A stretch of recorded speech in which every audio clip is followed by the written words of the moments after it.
उत्तर प्रदेश में चुनाव प्रचार जोर शोर से चल रहा है। उसी क्रम में आपको बता दें, उत्तर प्रदेश के उन्नाव में विधानसभा 165 से उम्मीदवार पंकज गुप्ता के लिए रैली में पहुंची उप मंत्री उमा भारती और उन्होंने यहां पर जनता को संबोधित किया और साथ ही साथ विधानसभा चुनाव लड़ रहे उम्मीदवार पंकज गुप्ता के लिए यहां की जनता से कहा कि वो मेरे भाई पंकज गुप्ता को वोट दें।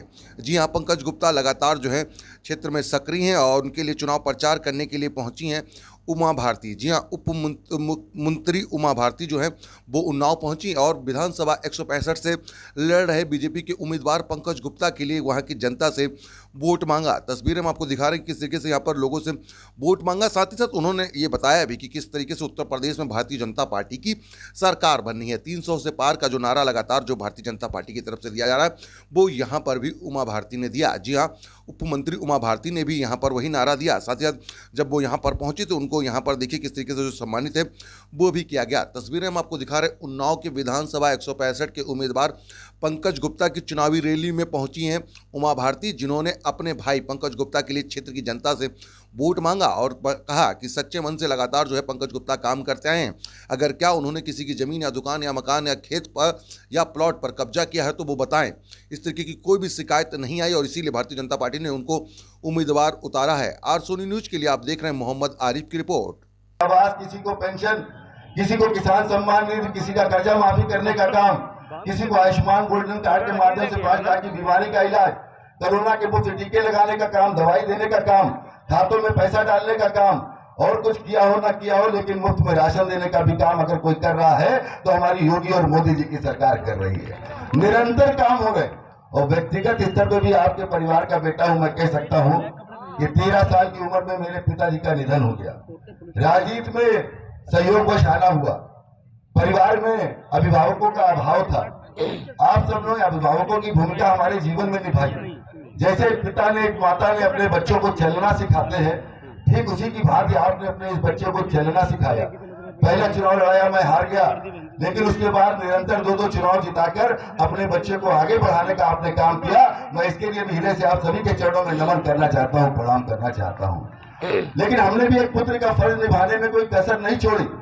आप दिल पर हाथ रख के जरा एक बार विचार करके बताओ कि अगर 2 साल के बच्चे ने भी कभी सुख दुख में, मुंडन छेदन में, शादी बारात में भी अपने इस बेटे को याद किया होगा तो चाहे रात को 12 बजे मैं हाजिरी लगाने के लिए पहुंचा, लेकिन आपका आशीर्वाद लेने के लिए पहुंचा जरूर होगा आपके लोगों के बीच में।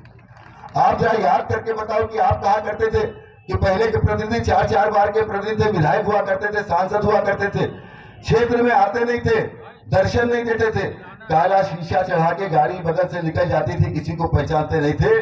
आप यकीन मानो, परिवार के सब बड़े बुजुर्ग हमारे बच्चे बैठे हुए हैं, मारे आपके डर के मारे गाड़ी का शीशा हमने बंद नहीं किया। कभी क्षेत्र में बंद किया हो तो बता देना।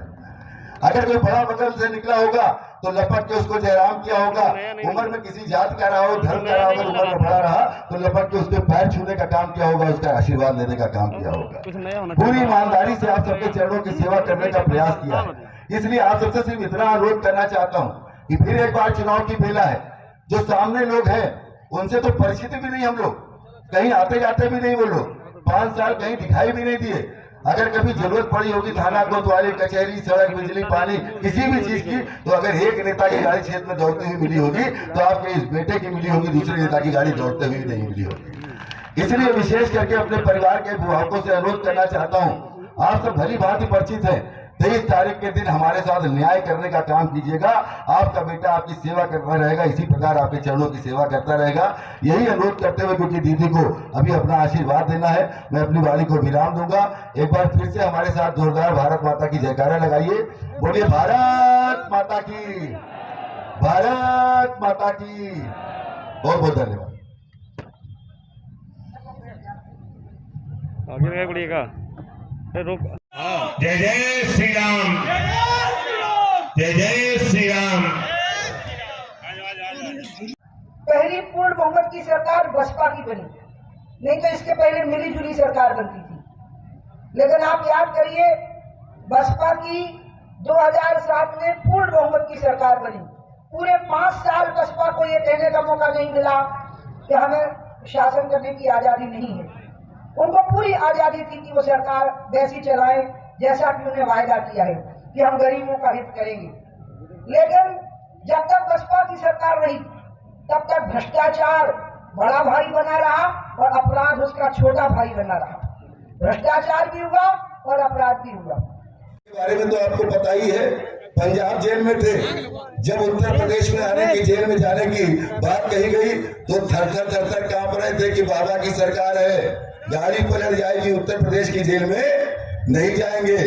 मैं दावे के साथ आपसे एक अनुरोध करना चाहता हूं, हमारी मुख्यमंत्री जी से 3 महीने से मुलाकात नहीं, बात नहीं, और ऐसे विषयों पर वो हम लोगों से बात भी नहीं करते, लेकिन इतना जरूर यकीन दिलाना चाहता हूं कि 23 तारीख को कस के कमल वाला बटन दबा देना तो इस बार उनकी गाड़ी भी पलट जाएगी, उनका भी सपना पूरा हो जाएगा, इतना मैं बताना चाहता हूं। भ्रष्टाचारियों पर अंकुश लगा, उनकी मकान दुकान जब्त किए गए।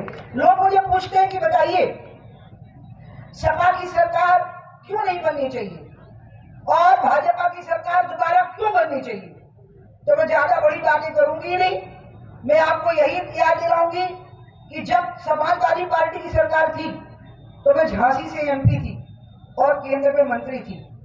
इतनी परेशान हुई मैं आपको बताऊं, 14, 15, 16 और 16, 17 ये 3 साल जब तक हमारी सरकार नहीं बन गई, झांसी में इतनी परेशान हुई मैं जनता को बचाने में और अपने पार्टी के कार्यकर्ताओं को बचाने में, क्योंकि समाजवादी पार्टी के लोग टूट पड़े लोगों के ऊपर, उनके मकानों पर कब्जा, उनकी दुकानों पर कब्जा, उनकी जमीनों पर कब्जा, उनके ऊपर झूठे केस बना देना। और मेरी हालत यह हो गई इन 3 साल में कि मैं भले ही केंद्र में मंत्री थी लेकिन डीएम और एसपी को अकेले में मुझे धमकाना पड़ता था, अकेले में उनको बंद करके धमकाती थी। और मैं जो कहती थी पूरा वो तो नहीं बताऊंगी, लेकिन आखिरी सेंटेंस जो मुझे बोलना पड़ता था केंद्र के मंत्री होने के नाते वो मैं आपको जरूर बताऊंगी। मैं कहती थी देख सरकार समाजवादी पार्टी की है तो मैं तेरा ट्रांसफर तो करा नहीं पाऊंगी, लेकिन मैं ऐसा करा के ऐसी हालत कर दूंगी कि तू खुद ही अपना ट्रांसफर कराएगा, भागेगा लखनऊ की मेरा ट्रांसफर करा। तो मुझे नेता की तरह नहीं बोल रही हूँ, मैं आपकी घर की हूँ, उसी तरह से पूछ रही हूँ कि देखो 5 साल आपके सुख से कट गए कि नहीं कट गए। तो बस यही 2 बातें याद कर लो, उस समय का भय याद कर लो, बसपा के समय का भ्रष्टाचार याद कर लो, और सपा के समय का भय याद कर लो, और हमारे समय की शांति याद कर लो, और डट के कमल का बटन दबाओ, इतना ही काफी है। और इसलिए जब समाजवादी पार्टी की सरकार को मौका मिल गया, वो भी नहीं कह सकते हैं कि हमें आजादी से स्वतंत्रता से काम करने को मौका नहीं मिला। उनकी सरकार बनी तो अपराध बड़ा भाई हो गया और भ्रष्टाचार छोटा भाई हो गया। बसपा की सरकार में भ्रष्टाचार आगे और अपराध पीछे, और सपा की सरकार में अपराध आगे और भ्रष्टाचार, यानी दोनों की एक मिलीजुली संगत रही। कैसे सुने आपके भाषण सुने 92 में, और आप समाजवादी पार्टी के राष्ट्रीय अध्यक्ष कहते हैं कि हम राम मंदिर को भारतीय जनता पार्टी से पहले बनवा देंगे, इस पे आपका क्या रिएक्शन है? राम का नाम लेने का तो सबको अधिकार है, लेकिन राम के नाम पे बलिदान देने का जो काम है वो सिर्फ हम कर पाएंगे। अब तो वो कुर्सी के लिए ले रहे हैं ना, हमने तो कुर्सी छोड़ दी राम के लिए, इसलिए दोनों में अंतर रहेगा ही, जो गुणात्मक अंतर है कि हमने राम के लिए कुर्सी छोड़ दी और वो कुर्सी के लिए राम का नाम ले रहे हैं। राम भी समझ रहे हैं, जनता भी समझ रही है। दीदी कल अखिलेश यादव ने क्या कहना चाह रही हैं? मेरा ये कहना है जो अपराधी है वो अपराधी है, उसका कठोरतम दंड होना चाहिए।